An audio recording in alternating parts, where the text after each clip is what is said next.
وزیر اعظم کا position holder school طالبہ میں الیکٹرک بائکس کی تقسیم کا فیصلہ۔ وزیر اعظم شہباز شریف نے الیکٹرک وہیکل سے متعلق جامع فائنینشیل ماڈل پیش کرنے کی ہدایت کر دی۔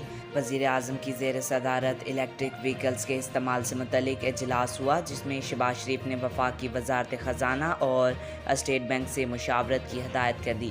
شہباز شریف نے کہا کہ نیشنل الیکٹرک وہیکلز پالیسی نومبر میں مکمل کرنے اور ملک میں ای وہیکلز کی تیاری سے متعلق لائسنس کے ضابطہ کار کو بہتر بنانے کی ہدایت کر دی۔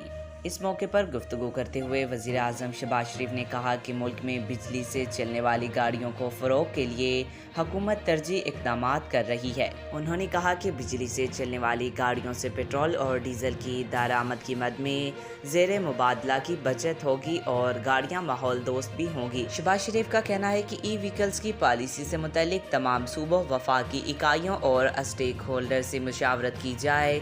سرکاری اسکولوں کے اچھی کارکردگی دکھانے والے طالبہ میں الیکٹرک بائکس تقسیم کی جائیں۔ وزیر اعظم کا کہنا ہے کہ آئندہ تمام وفاقی سرکاری اداروں میں صرف الیکٹرک بائکس کی خریداری کی جائے گی۔ وزیر اعظم نے تمام وفاقی وزارتوں کو ہدایت جاری کرنے کے احکامات جاری کرتے ہوئے CDA کو اسلام آباد میں الیکٹرک ٹرانسپورٹ سے متعلق پلان دینے کی ہدایت کر دی۔